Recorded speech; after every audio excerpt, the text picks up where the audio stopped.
Hi friends, வணக்கம். இன்றைக்கி வந்து பேச்சுலர் கார சட்னி செய்ய போகிறேன். அது என்ன பேச்சுலர் கார சட்னி? ஒன்றும் இல்லைங்க, ரொம்ப குயிக்காக சிம்பிளான இன்க்ரீடியன்ஸை வச்சு செய்யக்கூடிய ஒரு கார சட்னி தாங்க செய்ய போகிறேன். இதை வந்து நீங்கள் வந்து தாளிக்காமல் கூட சாப்பிட்லாம், அவ்வளோ டேஸ்ட்டாக இருக்கும். பொதுவாகவே இட்லி தோசைக்கு வந்து சாம்பாரை சட்னியை வச்சு சாப்பிட்டா மட்டும் பத்தாது, கார சட்னி வச்சு சாப்பிட்டா தான் அந்த டிஃபன் ஐட்டமே ஃபுல்ஃபில் ஆகும். இந்த கார சட்னி அவ்வளோ டேஸ்ட்டாக இருக்கும். வாங்கப்பா அதை எப்படி செய்யணும்னு பார்க்கலாம். இப்போ இந்த கார சட்னிக்கு பார்த்திங்கன்னா 2 மீடியம் சைஸ் தக்காளி எடுத்திருக்கேன். அதே சைஸுக்கு ஒரு பெரிய வெங்காயம் எடுத்திருக்கேன். அதுக்கு தேவையான அளவு உப்பு எடுத்திருக்கேன். காரத்துக்கு 3 வரமிளகா எடுத்திருக்கேன். உங்களுக்கு காரம் எவ்வளவோ அதுக்கு தகுந்த மாதிரி நீங்கள் வந்து வரமிளகா சேர்த்துக்குங்க. தாளிக்கிறதுக்கு எண்ணெய், கடுகு, உளுந்தம் பருப்பு, கருவேப்பிலை எடுத்திருக்கேன். இது மட்டும்தான் இதுக்கு தேவை. ரொம்ப சிம்பிளாக குயிக்காக செஞ்சிடலாம். டேஸ்ட்டும் அவ்வளோ அருமையாக இருக்கும்.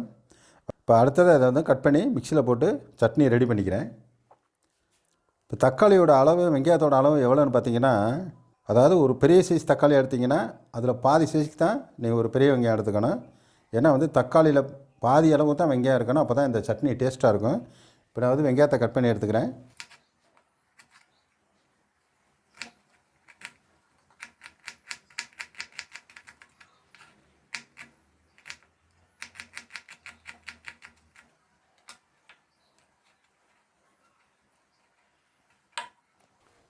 இப்போ அடுத்த தக்காளியை கட் பண்ணிக்கிறேன்.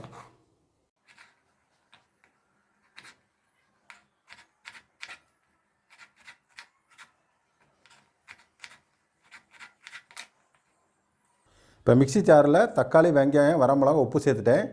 இப்போ இந்த சட்னி வந்து தண்ணி விடாமல் அரைக்கணும். ஏன்னா தக்காளியிலே நல்லா ஈரம் இருக்கிறதுனால அந்த ஈரப்பதமே போதும். இப்போ இதை அரைச்சி எடுத்துக்கிறேன். இப்போ நான் மிக்சியில் அரைச்சி எடுத்துட்டேன். இப்போ இதை தாளித்து விட்டுக்கிறேன். இந்த சட்னிக்கு நல்லெண்ணெய் தான் சேர்க்குறேன். 2 ஸ்பூன் நல்லெண்ணெய் சேர்த்துக்கிறேன். நல்லெண்ணெய் சேர்த்தா இந்த சட்னி நல்லா டேஸ்ட்டாக இருக்கும். 1 ஸ்பூன் கடுகு, உளுந்தம் பருப்பு சேர்த்துக்கிறேன். அது கூட ஒரு கொத்து கருவேப்பிலை சேர்த்துக்கிறேன்.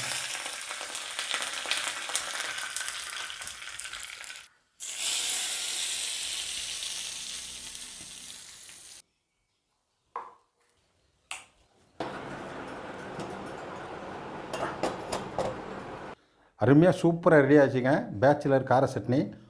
இப்போ சாப்பிட்டு பார்த்துட்டு எப்படி இருக்குன்னு உங்களுக்கு சொல்கிறேன்.